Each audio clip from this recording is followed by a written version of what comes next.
hello, and welcome once again to Movies That Pop. I'm the Colonel, welcoming you officially to our Big Summer Blowout. Big Summer Blowout?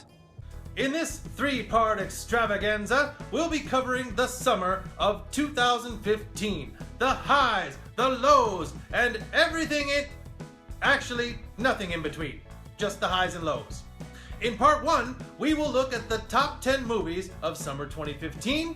In part 2, we'll plow through the top 5 worst movies of summer 2015, as well as name the summer's MVP and LVP. And in part 3, we'll give a sneak peek at the 15 films I'm most looking forward to in the coming months. In other words, that'll be our fall preview. But for now, while there's still a few more days of warmth left, let's get started with the top 10 movies of summer 2015. Keep in mind that whenever I get to a movie on this list that I have already reviewed for this show, an icon will appear. Click the icon and you'll be able to watch the full review. Now, let's get started. We kick off our list with number 10, Tomorrowland. This is a movie that, while I gave it a mere grade of medium bag of popcorn, it stayed with me in the back of my mind all summer long. My feelings on Tomorrowland are complicated, so click the icon and watch the review for more specifics. It's the sort of movie that captured my imagination so much that all summer long I wanted to grab everyone I saw and just breathlessly recommend it, while still feeling compelled to point out its major flaws. Tomorrowland is just so fascinating that, unlike some movies that I gave higher grades to, I went back and saw it again in the theater. Twice! And I can't wait until it comes out on Blu-ray so that I can watch it again and again. And be frustrated that it's not better. Again and again. Now, I don't even know what that says about me or about Tomorrowland, other than the fact that, well, it certainly deserves at least a place on this list. That place is number 10. Number 9 is Trainwreck, the latest bittersweet comedic love story from Judd Apatow, and also the cinematic coming out party for the insanely talented Amy Schumer. Here we have a love story featuring real people with real problems and a happy ending that feels earned because it comes at the end of a very long and very bumpy road. It is crude, it is messy, and it is very, very funny. At number 8. Now, even though it opened in April, it could definitely be argued that Furious 7 jump-started the summer with its latest bout of cinematic junk food. This time out, they swapped out Gina Carano for Ronda Rousey in terms of who they're going to get to fight Michelle Rodriguez. They added macho icons Jason Statham and Kurt Russell to an already super muscular cast, and they decided that the only way to top the previous film's insane car chases was to take those cars to the air. Yo, Roman, you need some fresh air? Just when you didn't think it could get any better, huh?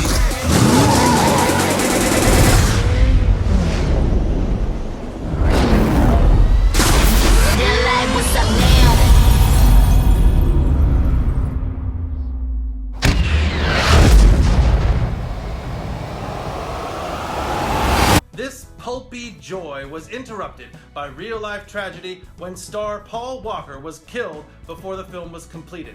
Now, this would have crippled the franchise in the hands of lesser filmmakers, especially since Paul Walker died in a fiery car crash. Major buzz kill. But these guys took some time off to grieve, rewrote the film, reshot with doubles and special effects wizardry, and gave the character and the actor a fitting send-off. And some of the manliest men in that audience were overheard sniffling as the credits rolled. You know who you are! At number 7 on our list is a film that was consistent, breezy fun, The Man from U.N.C.L.E. Apparently, audiences didn't think so, which means we probably won't get a sequel, which is a shame. This slick and sexy spy caper was a blast all the way through. Coming in at number 6 is one for the ladies. It's Pitch Perfect 2. Now, comedy sequels rarely work, and sequels to musicals hardly ever work. So imagine my surprise when I fell under the spell of this little gem. I got my ticket for the long way round. 2 bottles of whiskey for the way. And I sure would like some sweet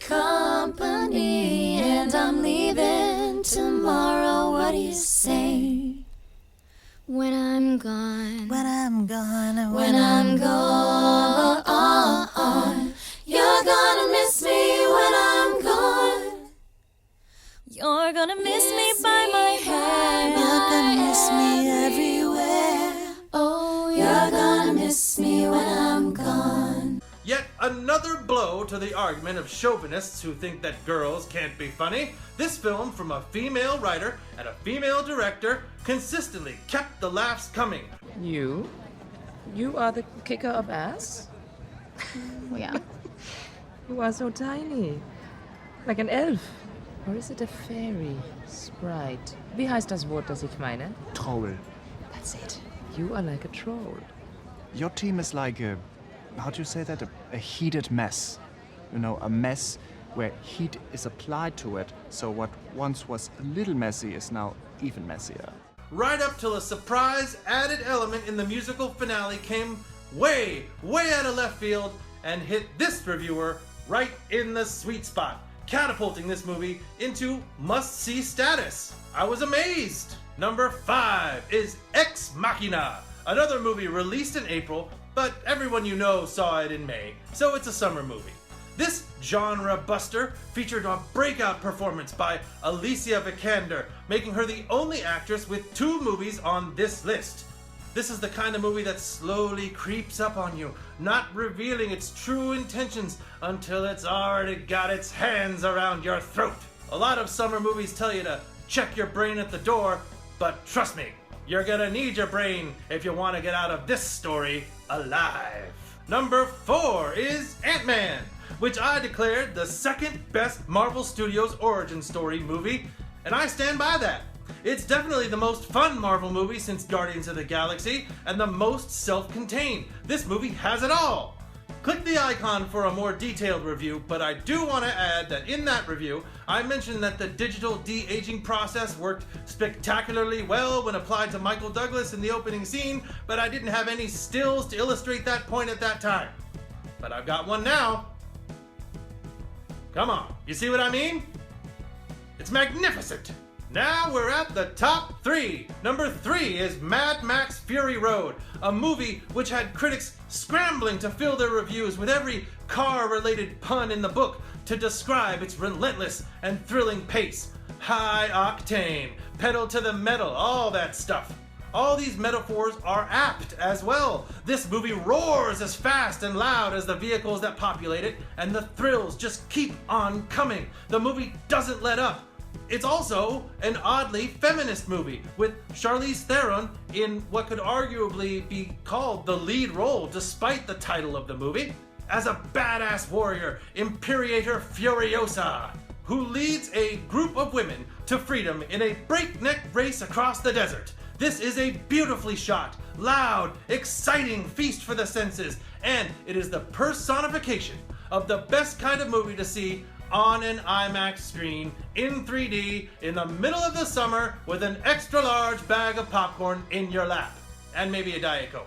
The same could be said of Mission Impossible Rogue Nation, number 2 on this list. Christopher McQuarrie throws down enough evidence to justify inclusion in the fraternity of directors that includes John Woo, J.J. Abrams, Brad Bird, and Brian De Palma. And Tom Cruise proves, against all odds, that he and this franchise itself can still be vital, relevant, and exciting some 20 years after the first Mission Impossible film was released. And finally, number 1, Pixar's masterpiece, Inside Out.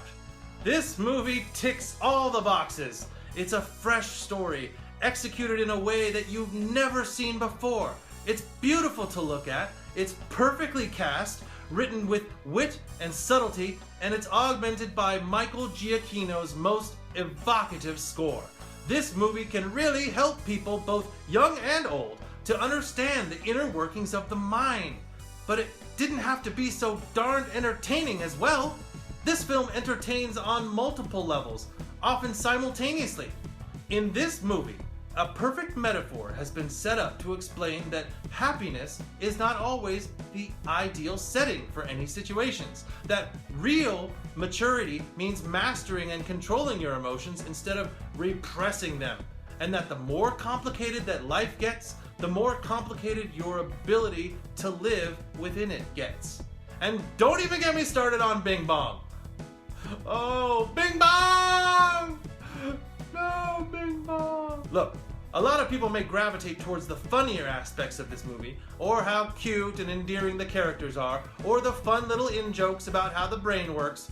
But for me, my favorite scene in this movie, maybe the most indelible image of the summer, is a scene.